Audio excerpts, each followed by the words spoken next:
మరి ఇప్పుడు పరిస్థితులను గమనిస్తూ ఉంటే పాకిస్తాన్ తన గెలుపు కోసం ఏదైనా చేయటానికి తెగించినట్టు కనిపిస్తున్నది. కారణం ఏంటంటే ఇక్కడ వారికి ఇంకా వేరే మార్గం కనిపించట్లేదు. ఉన్న ఒకే ఒక ఆయుధం అణుబాంబు.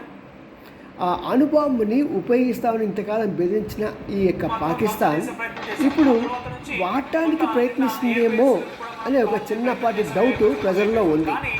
కానీ అమెరికా దీన్ని హైజాక్ చేయగలదు.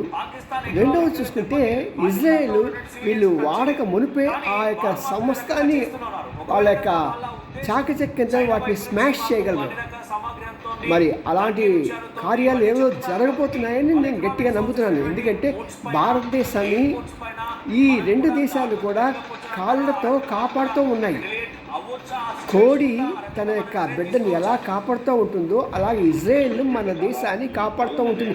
మనం చేసినా చేయకపోయినా సరే కోడి తన బిడ్డ తను ప్రేమించిపోయిన కోడి ఎలాగ ప్రేమిస్తుందో అలాగే ఇజ్రాయెల్ కూడా మన దేశాన్ని ప్రేమిస్తుంది. కారణం ఏంటంటే ఒకానొక సమయంలో వారి ఆపదలో ఉన్నప్పుడు మనం వారికి చాలా సహాయం చేశాం. ఆ సహాయం వారి జీవితంలో ఎప్పటికీ మర్చిపోలేదు. తరాలు మారాయి కానీ అంతరాలు పోలేదు. అంతరాల్లోకి వారు వస్తూ ఉంటారు ఎప్పుడు కూడా. మరి ఇజ్రాయెల్ బతికున్నంత కాలం భారతదేశానికి పాకిస్తాన్ నుంచి ముప్పు ఉండదని నేను గట్టిగా నమ్ముతున్నాను. బట్ ఏది ఏమైనా సరే జాగ్రత్తగా ఉండటం మంచిది. పాకిస్తాన్ని నమ్మలేని దేశం. మరి ప్రతి ఒక్కరు జాగ్రత్తగా ఉండండి. ఎందుకంటే ప్రభుత్వం ఏ మాత్రం చిన్న సరే మనకి తెలియజేస్తుంది. ఆ తెలియజేసినప్పుడు అలాంటి సంఘటనలు మనకి జరగకుండా మనం జాగ్రత్తగా చూసుకోవాలి. మనం కూడా అనవసరంగా బయటికి వెళ్ళటం కానీ అనవసరంగా గుంపుల్లోకి వెళ్ళటం కానీ చేయకుండా, ఎందుకంటే ఈ అణుబాంబు వేసినప్పుడు ఎక్కువగా మనకి రాజస్థాన్, గుజరాత్, కాశ్మీర్, ఢిల్లీ వరకు రావడానికి అవకాశం ఉంది.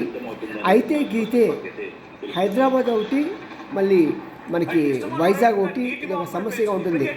మరి ఇలాంటి సమయంలో ప్రతి ఒక్కరి సమయం పాటిద్దాం, దేవుని ప్రార్థిద్దాం. ఇలాంటి భయంకర పరిస్థితులు రాకూడదని, వాటిలో మనం ఎప్పుడు సమిధులుగా కాకూడదని మనం నమ్ముదాం. భగవంతుడు ఎప్పుడు కూడా మనల్ని కాపాడేవాడు. ఏడుకొండల వెంకటేశ్వర స్వామిని మనం ఎవరికి ఏ దేవుని నమ్మకం అయితే ఆ దేవుని నమ్మి మనం వారిని కోరుకుందాం.